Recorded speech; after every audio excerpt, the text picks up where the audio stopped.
This first slide is showing the necessary life functions. And when you're learning these, I want you to work on kind of pairing them up to the various organ systems. And I think it will really help you to remember the organ systems a little more easily. So, our first necessary life function here is maintaining boundaries. And I'm going to zoom in here so I just have a little bit more room, and then I'll zoom back out. So don't worry. When we talk about maintaining boundaries, we need to refer to the boundaries, first of all, of the single cell. And I'm going to actually put that in black.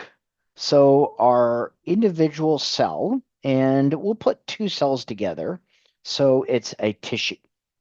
So the first thing is there is a plasma membrane here, which is going to maintain the boundary of the cell. And that is very, very important as you're going to be learning in chapter 3.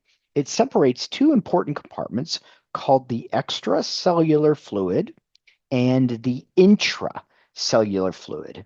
The fluid that is between two cells is still extracellular fluid, but it's a subtype called interstitial fluid. And this will be very important as we continue to go on throughout the semester.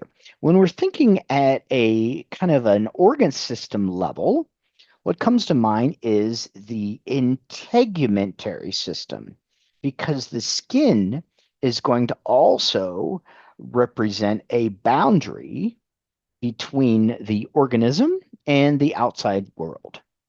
When we talk about movement, first we'll talk about I'd like you to think of the skeletal system coupled with the muscular system.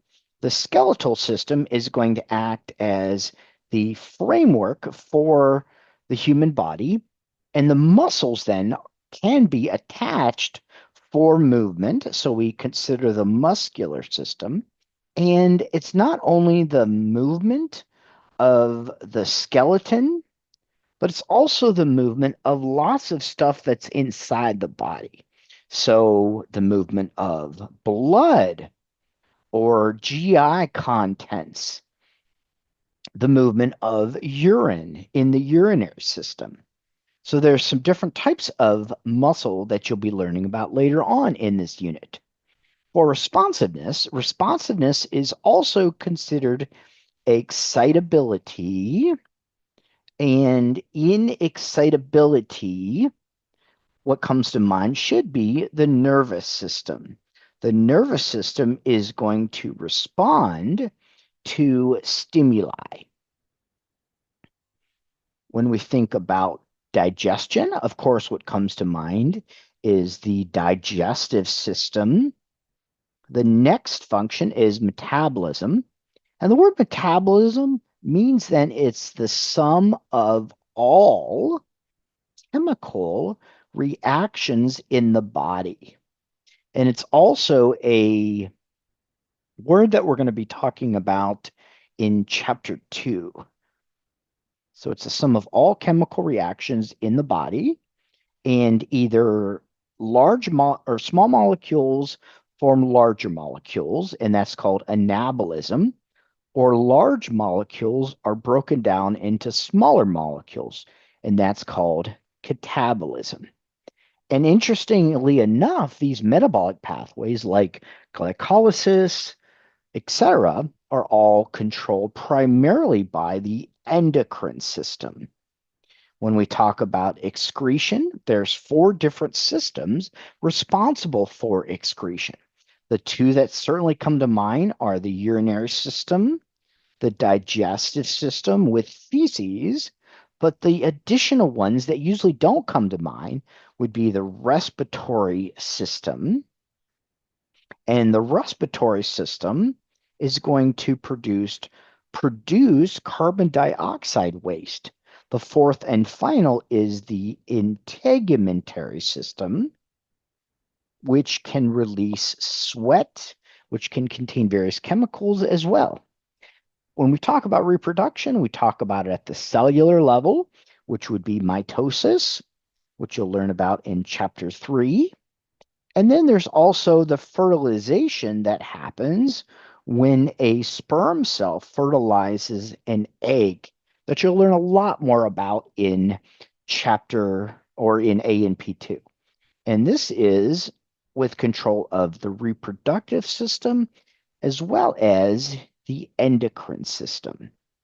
And then the last one is growth, and that would be, of course, increasing the number of cells. There's constant growth that's going on in your body. So again, my hope is that you wrote those down with me, that you kind of pause the video to write it down, because it's very important to take notes during lecture, even though you're not in a face-to-face or live online class. So again, this also would be intracellular fluid. So we're going to look at the organ systems next, and I want you to remember how they kind of correspond to those necessary life functions. The first one is the maintaining of the boundaries with the skin. And mainly, the important things you should know for the organ systems are the name of the system, the function of the system, and the main parts of the system. And those are kind of highlighted for you here. So for example, for the integumentary system, we have the hair, skin, and the nails. Its function is external body covering, protects deeper tissues, vitamin D, receptors, sweat, and oil glands. For the skeletal system, I want you to think of the life function of movement for both of those. And hopefully, when you think of movement, that'll help you remember the names of those two systems.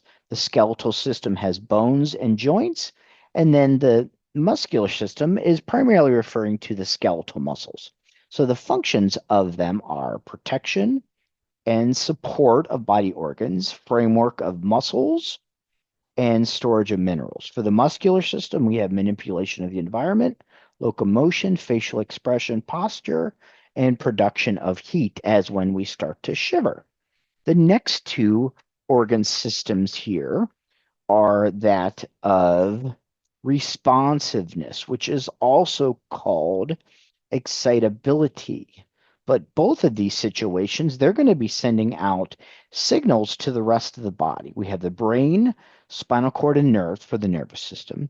For the endocrine system, we have the pineal gland, thyroid, pituitary, thymus, adrenal, pancreas, ovary, and testes. As far as the functions, they're all listed down here.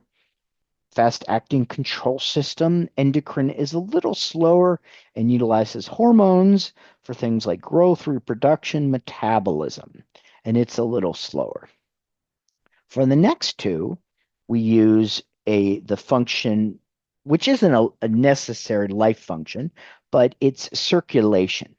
So if you think of circulation in the cardiovascular system, it would be circulation of the blood plasma around the body. For the lymphatic system, it would be the circulation of lymph fluid. And these are the various parts of it.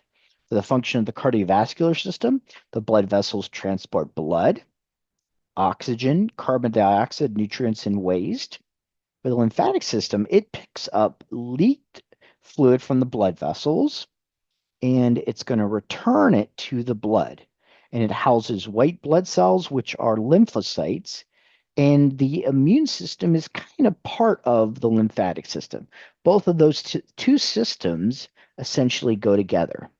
And then we have these three systems, which all are going to function in excretion, all three of them. And you learned that there were 4 organ systems responsible for this.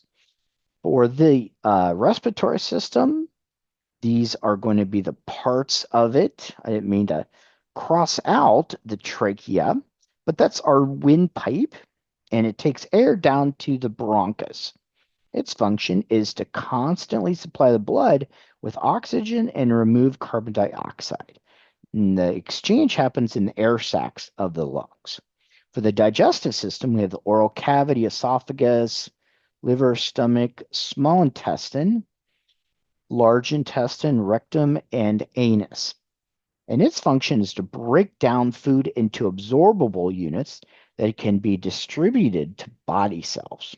The last excretory system is the urinary system, and its most important organ is the kidney, has the urinary bladder, and urethra, and it eliminates nitrogenous waste from the body. So if a patient has a high, what's called BUN stands for blood, urea, nitrogen, it means that their kidney is not functioning up to snuff. It's not removing as much nitrogen from the blood as it should. Then finally, on our last slide here, we have the life function of reproduction. So remember, there's mitosis going on at the cellular level, but there's also the two classic organ systems, the male reproductive system and the female reproductive system. These are the various organs, and the function I think you all know. Male would be production of offspring, or both, produces sperm and male sex hormones. And the female is going to serve as the site for fertilization and development of that fetus.